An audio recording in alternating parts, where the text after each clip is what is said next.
The first thing that tore through the silence wasn't thunder or wind or the roar of my engine. It was a scream. Raw, broken, desperate, the kind of sound that doesn't just hit your ears, it grabs your spine. I didn't see her at first. All I saw were flashes of white fabric whipping through the storm like a ghost fighting the wind. But when my headlights cut through the rain just right, I saw her face. A young woman soaked to the bone in a torn wedding dress, mascara running down her cheeks like black rivers, sprinting toward my truck with terror carved into every inch of her expression. And over the thunder, she screamed a sentence that froze my blood solid. "He wants to kill me." For a moment I couldn't tell where the storm ended and her fear began. "My name is Rowan Hale, and I've hauled freight through hurricanes, ice storms, and nights so empty they make you question if you're the last man alive. But nothing prepares you for a bride running for her life in the middle of a deserted highway." I slammed the brakes, tires skidding across wet asphalt, the truck fishtailing for a split second before straightening out. She threw herself against the passenger door, pounding on it with shaking fists, begging me to let her in. The rain drowned out her words, but her eyes spoke clearly enough. If I didn't open that door, she would die. When I finally yanked it open, she stumbled inside, collapsing onto the seat with a sob that seemed to rip straight out of her chest. Her breath came in broken gasps, her hands trembling violently as she tried to push wet strands of hair out of her face. The smell of rain, fear, and distant gasoline clung to her like a second skin. She kept staring out the window behind us, like she expected someone to materialize from the rain at any second. I reached for the lock instinctively, and when the doors clicked shut, her whole body flinched in relief, but not enough to calm her shaking. I didn't say anything at first. Sometimes silence is the only thing a person can handle. The storm hammered the windshield, lightning tearing jagged scars across the sky, making everything outside look like a series of freeze-frame nightmares. The bride pressed her back to the seat, hands gripping the seatbelt like a lifeline, and whispered her name. Mara Quinn. The name barely left her lips before another sob chased it. I asked her who was after her, but she only shook her head, tears mixing with rain on her cheeks. Then she looked at me, eyes wide with pleading desperation. Please drive." I shifted the truck back onto the highway, headlights cutting through sheets of rain so heavy they blurred the world into streaks of gray and white. Mara kept glancing at the side mirror, shrinking down in the seat each time lightning flashed. I could feel her fear radiating off her in waves, tightening the air inside the cab, until it felt hard to breathe. I knew that fear. I'd seen that look before. People escaping something they weren't supposed to survive. Before I could say anything else, she grabbed my arm, her nails digging slightly through my jacket. "You won't believe me, but he's coming. He always comes." The storm lashed against the truck, wind pushing us slightly across the lane. The wipers struggled to keep up. Mara's breaths came out in fast, shallow bursts, her body shivering more from terror than cold. I could barely hear her over the storm when she whispered the next words, but I felt them straight through the core of me. You didn't see his eyes. Something about the way she said it, quiet, resigned, broken, sent a cold ripple through my chest. Whatever she'd seen, it wasn't just a man with anger issues or a jilted lover chasing vengeance. This was something darker, something personal, something she felt marked by. The road stretched endlessly ahead, a tunnel of rain, wind, and the low growl of distant thunder. Every mile felt like a test, every second an invitation for disaster. And as the storm closed around us, as Mara stared into the darkness behind the truck with a fear that didn't belong to someone who'd merely been chased, I knew this night wasn't just about giving her a ride. It was about facing something no truck driver should ever have to see. And if you're still with me, still listening through this storm with us, do me one favor, hit that like button. Not for me, but for the people who survive nights like this, for the ones who run barefoot through the dark begging for one chance at life, for the truck drivers who stop when no one else will. Stories like this matter, because somewhere out there someone might need to recognize the signs. The rain hammered the roof of the cab so violently it felt like the sky was trying to punch its way inside. I kept my hands on the wheel, forcing the truck through the storm 1 yard at a time, but my eyes kept drifting to Mara. She was pressed against the passenger door, clutching the torn fabric of her dress so tightly her knuckles were bone white. Her breath fogged the window in quick bursts, each one trembling like her lungs were struggling to keep up with her fear. Lightning flashed, and for a split second, her reflection in the glass looked like a ghost, pale, drenched, terrified, a bride running from death. I tried to steady my voice, to bring some hope into the storm swallowing us. "Mara, tell me what happened." She blinked hard, like the question hit a bruise somewhere deep, and shook her head. "He wasn't supposed to find me," she whispered, her voice breaking under the weight of the memory. "He wasn't supposed to know." Her fingers dug deeper into her dress, and rainwater dripped from her hair onto her lap. mixing with her tears until it was impossible to tell where one ended and the other began. I asked again, softer this time, but she didn't answer. Instead, she stared at the blackness beyond the windshield like she expected it to shape itself into a nightmare at any second. The CB radio crackled suddenly, a burst of static slicing through the tension, making Mara jump so hard she hit her shoulder against the door. I reached to lower the volume, but before I touched the dial, a faint voice slipped through the static, deep, distorted, almost drowned under the storm. It whispered something that sent a chill crawling up the back of my neck. I couldn't make out the words, but Mara did. She froze, completely, like someone had pressed pause on her entire body. Her lips parted, breath shattering in her throat, eyes widening until they glistened with fresh tears. "That's him," she breathed. "He always knows where I am." My grip tightened on the wheel. "Is that your husband?" It was a simple question, but it felt like stepping into the center of a landmine field. Mara's head snapped toward me, her expression contorting,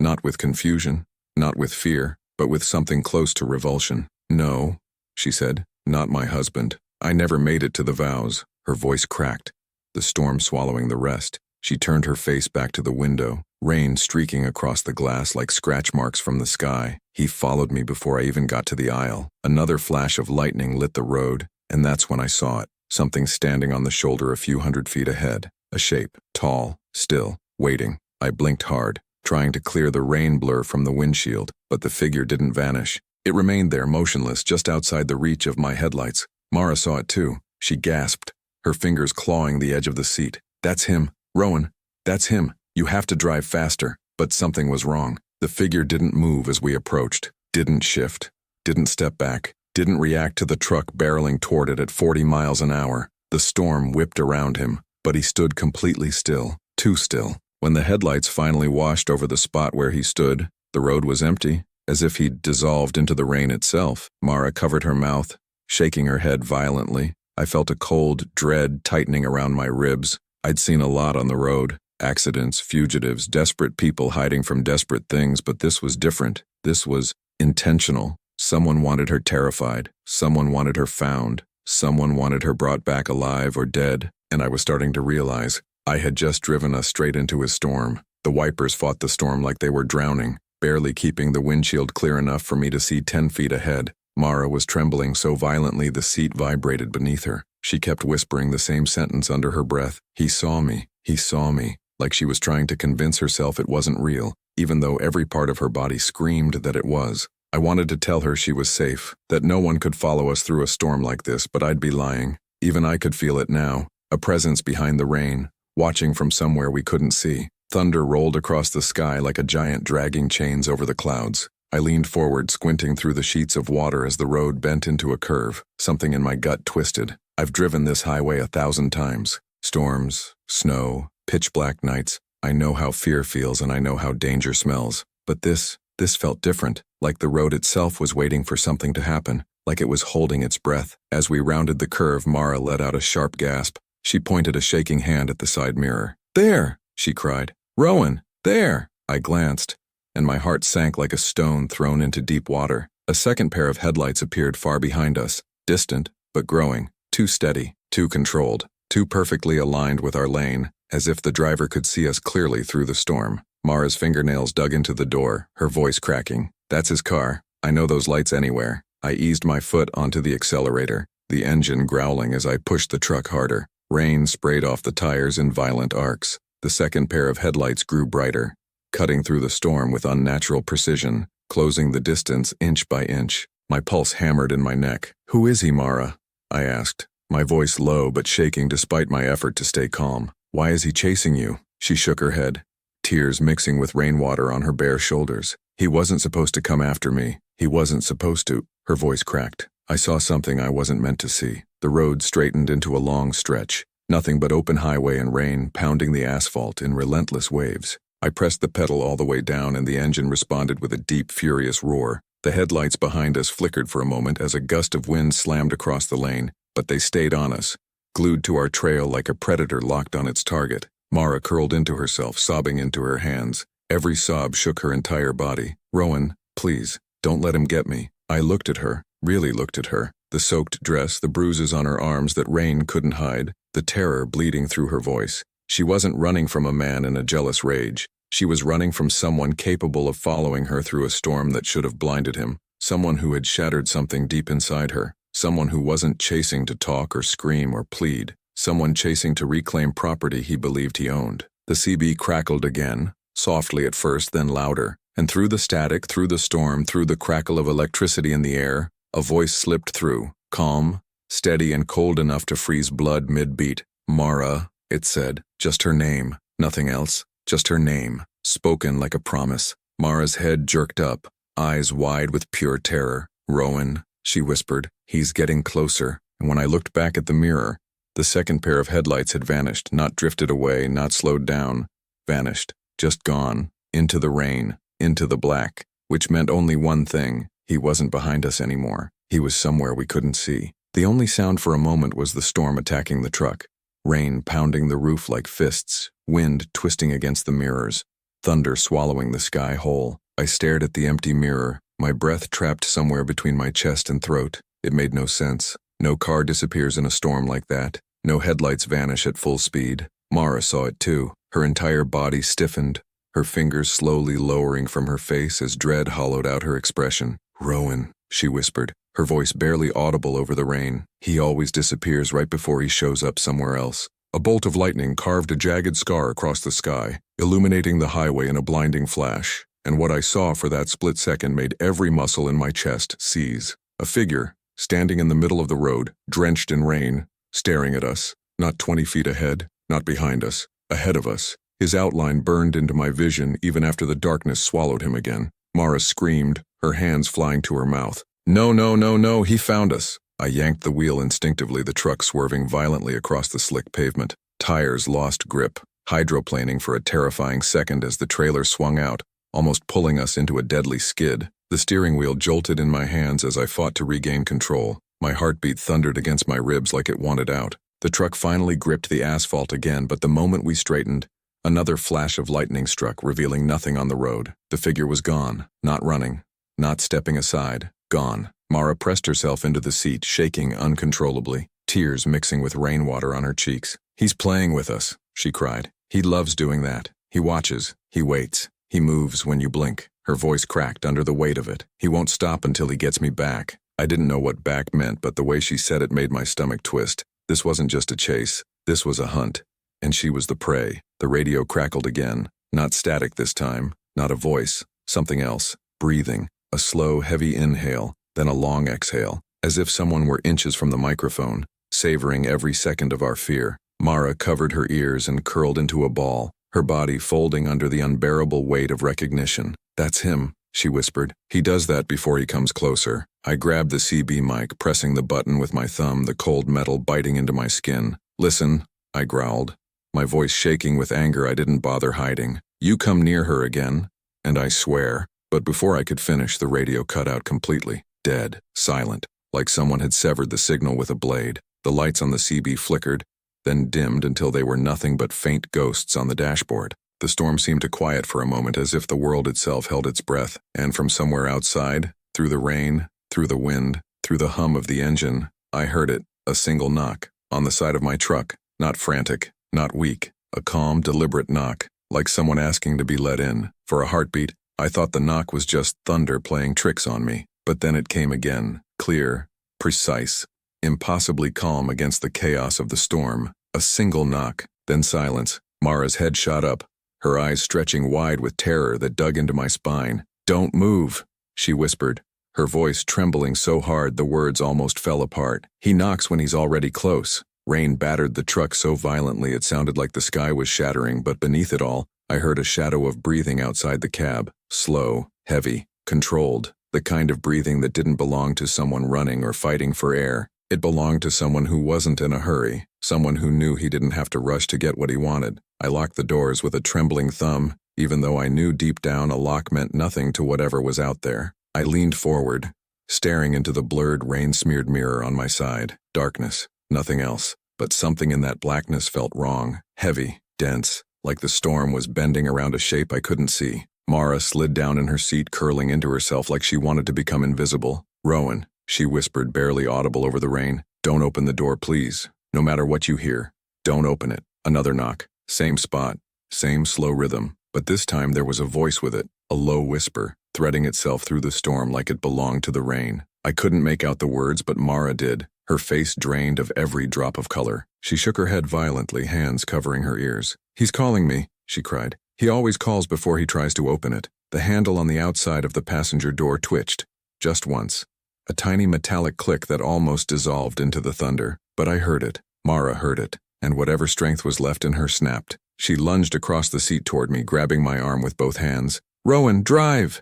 she screamed, her voice breaking. He'll get inside if you don't move." My heart slammed against my ribs like it wanted out. I slammed my foot onto the accelerator, the engine roaring back to life. The truck lurched forward, tires spinning on the slick asphalt before finally gripping. The cabin shook violently as we surged ahead, breaking away from the figure outside, or whatever shadow had been standing there. Mara collapsed back into her seat, sobbing so hard she couldn't breathe. The storm swallowed the road in front of us, but I didn't care. All I knew was that we needed distance, now. But as the truck sped forward, cutting through the sheets of rain, something scraped along the trailer behind us. Long, slow, a single dragging line, like fingernails across metal. Mara lifted her head, her voice barely more than a breath. "He's not done." The sound crawled through the length of the trailer, metal vibrating beneath the pressure of something that shouldn't be clinging to a moving truck. I gripped the wheel so hard the leather dug into my palms, knuckles pale, jaw clenched, until it ached. The rain blurred everything outside into shapes that looked alive, like shadows stretching fingers across the asphalt. Mara pressed her back against the door, her breathing sharp and painful, every inhalation shaking her entire chest. She didn't look at me. She didn't look ahead. Her eyes were fixed on the back window of the cab as if she could feel him behind us. The scraping continued. Slow, rhythmic, deliberate. Not the chaotic rattle of debris on the highway. Not a loose chain or shifting cargo. This was intentional. A message. A warning. Or worse, a promise. I pushed the truck harder, the engine groaning under the strain as we barreled through the storm. Wind shoved against the trailer with enough force to tilt us a few inches, but the scraping didn't stop. It grew heavier, closer, like whatever clung there was gaining confidence. Lightning ripped across the sky, illuminating the rearview mirror for a split second, just long enough for me to see something move, something long, something too pale to be human skin. It disappeared before my brain could fully register it, swallowed by rain and darkness. My stomach dropped into an icy pit. Mara must have seen it too because she choked on a sob, both hands flying to her mouth. "Rowan, he's climbing." Her words hit me harder than any storm. The idea of something scaling the trailer in the middle of a hurricane felt like stepping into a nightmare I had no map for. I checked the mirror again. Nothing but streaks of rain and trembling shadows. But the truck told the truth. I felt the weight shift, the subtle drag on the frame, the way the back end dipped just slightly under a new burden. He was on us. He was on the truck. My heart began to hammer, each beat louder than thunder. I tried to shake him off, jerking the wheel just enough to rattle the trailer but not enough to flip us. The entire rig shuddered violently. Mara screamed as the scraping turned into a deep, guttural thud, as if something heavy slammed against the metal to hold on. Another flash of lightning, brighter this time, revealed a hand gripping the edge of the trailer. Long fingers, too long, curved around the steel like claws. The hand disappeared into the darkness just as quickly as it had appeared, but the message was clear. He wasn't chasing us anymore. He was with us. The storm seemed to intensify around that realization. Rain hammered the windshield so hard it felt like the sky wanted to drown the earth. Wind roared like a living thing. The road became a silver river under the headlights. Mara pressed her forehead into her knees, whispering fragmented prayers through trembling lips. "He always climbs. He always climbs." Another impact, this time on the roof. A sharp metallic thud that echoed through the cab.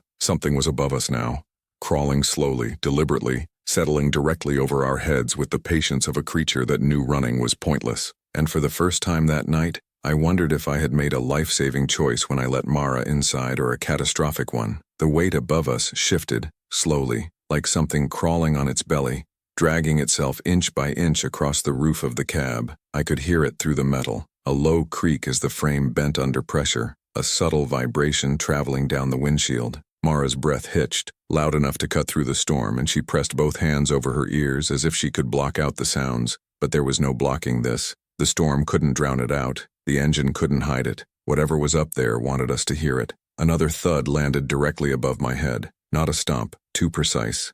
Not a slip, too controlled. A deliberate test, like the creature wanted to know exactly where I was sitting. My pulse hammered so hard my vision pulsed with it. I gripped the wheel tighter, but my hands were slick with sweat despite the cold. The heater wasn't on. The air inside the cab had turned icy, breath turning to mist with each exhale. The temperature was dropping fast. Mara lifted her head just enough to look at me, her eyes red and shining. "He isn't human," she whispered, voice raw, barely holding together. "I saw his face, Rowan. I saw what he really is." Her voice trembled on the last word. I wanted to ask, to understand, but another sound froze the question in my throat. A slow slide, like fingers brushing across wet metal. The roof dented slightly above Mara's side. Just a shallow curve, but enough to make her scream and bury her face in her hands. Lightning flashed. The world lit up white, and in that single instant, I saw a shape crawl past the top of the windshield, just a silhouette, long limbs bending at angles no human joints should allow, dragging itself toward the driver's side door. My blood went cold. Mara's hands grabbed my jacket,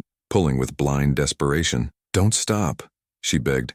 "Don't stop the truck or he'll rip the door open." I didn't need convincing. I pushed the engine to its limit, the RPM needle climbing as we shot down the dark highway. The trailer swayed dangerously, but I forced the wheel steady. We were fighting physics, weather, fear, and a creature that didn't belong in the world of men. Thunder cracked so violently it felt like the sky split open. For a moment the rain thinned, and I heard the creature above us inhale, a long, slow pull of air, the sound of something savoring our terror. Then, a hand slapped against the driver's side window. Not a fist, a hand. 5 long fingers spread across the glass, pale as bone, dripping storm water. They didn't pound, they didn't claw. They just rested there, calmly, as if the creature wanted me to see it, to understand that running was only delaying the inevitable. Mara let out a sound between a sob and a gasp. "Rowan, he's choosing who he takes first." For a moment, the world shrank to nothing but that pale hand on the glass. Water streamed down its fingers, tracing every unnatural length of them, and the faint imprint they left glowed under the lightning,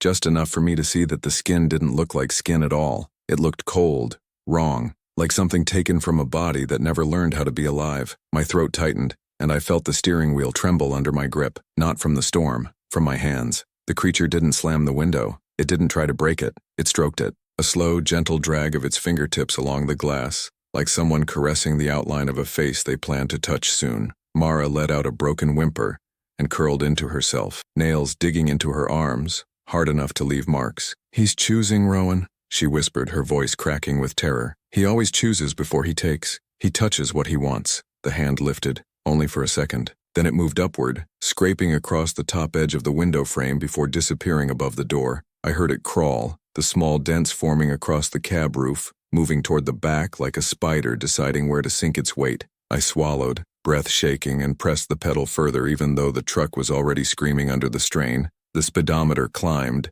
but the storm felt endless, swallowing everything but fear and metal. Suddenly the creature's weight dropped heavily onto the back of the cab. The entire truck jolted. The trailer swayed violently, pulled to one side by whatever force was now gripping its top. Tires skidded across the rain-slick highway, and I fought the wheel with everything I had. Mara screamed as the trailer fishtailed, nearly throwing us into a spin. Wind slammed us from the left, the storm pressing into every weakness in the frame. And under it all I could hear the creature's movements, heavy, purposeful, patient. Lightning split the sky again, lighting up the road long enough to show something that made my stomach drop.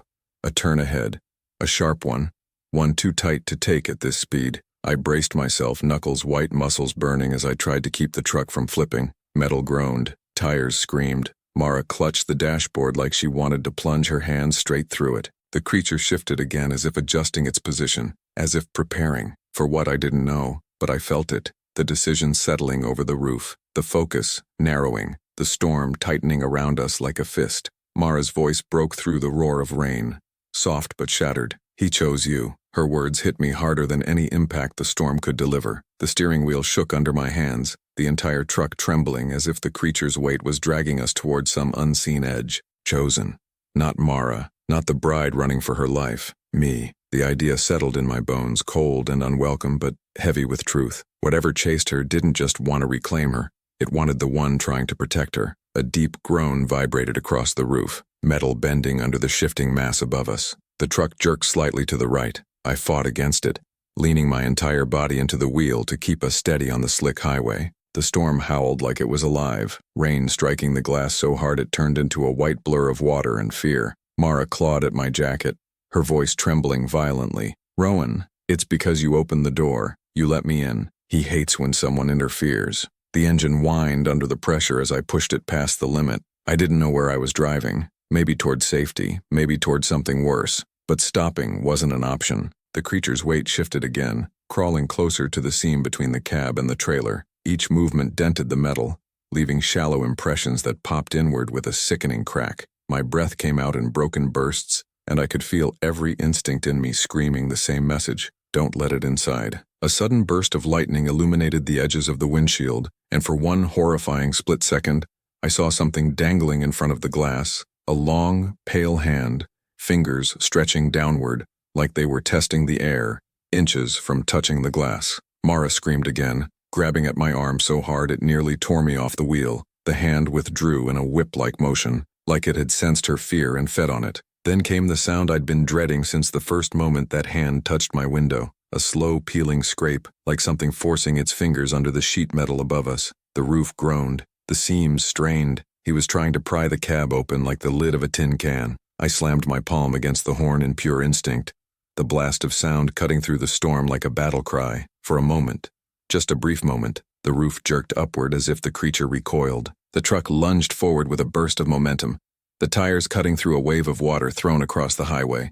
Mara lifted her head, breath shaking violently. "You made him angry," she whispered, her voice trembling with something close to despair. "He's not going to stop now." The horn's echo faded into the storm. The road twisted ahead into darkness, and above us, the roof dented inward, much deeper this time, as if something enormous planted its weight right over my head. I felt it then, a presence, cold, focused, deciding, not whether to kill me but how. The roof dipped lower, the metal bending until it hovered inches above my head. I could feel the cold radiating through it, a chill so unnatural, it felt like the storm itself recoiled from it. Mara's breath rattled in her throat as she pressed her back against the far door, her eyes squeezed shut, tears streaming in silent terror. I didn't blame her. I could feel something above me, leaning closer, studying me the same way a butcher examines a cut of meat before deciding where the blade should fall. Another dent formed, deeper, then another, then silence. Not peace, anticipation. I felt it.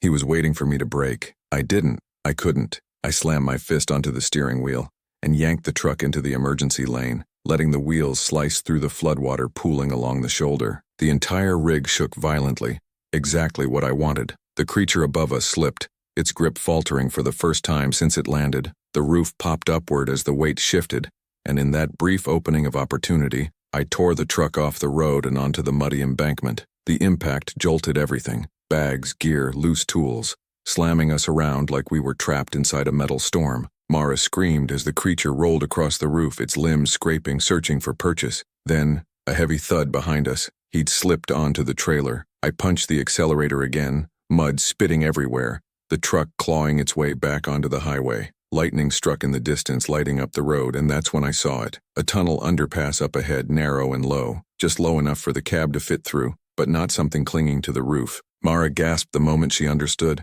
"Rowan, don't, he'll—" "I know," I muttered. I kept the truck dead center, engine screaming, the storm pushing us like it wanted the creature to win. The trailer swayed, metal groaning under the shifting weight. The underpass grew closer, the concrete arch a dark mouth waiting to swallow us whole. 10 yards. 5. 1. A deafening boom tore through the cab as the creature slammed into the concrete above us. Claws dragged sparks across the arch. The truck lurched but kept going. Another hit, another screech. Then, nothing but the engine roaring and the storm screaming behind us. He was gone, thrown off, left behind in the dark and the rain. The moment we cleared the tunnel, Mara collapsed into sobs. Sharp, shaking, broken sobs that filled the cab with raw relief and months of terror finally spilling free. I reached over, placing a trembling hand on her shoulder, my voice rough with exhaustion. "You're safe now, Mara." "Not while I'm driving. Not ever." The storm slowly eased. The road widened. Civilization reappeared like a memory we were fighting our way back to. Mara leaned against the window, eyes red but alive. "No one ever believed me," she whispered. "No one ever stopped. You did." She swallowed hard. "Why?" I looked at the wet asphalt stretching ahead into the night. "Because the road sees enough monsters," I said quietly. "It needs someone willing to stand between them and the people they chase. And that's the truth. If you're still here with me, if you felt this storm, this fear, this fight, then stay. Subscribe, like the video, join the road with me. Because out here, when the night comes for someone innocent, someone has to answer, and as long as I'm behind this wheel I will, always.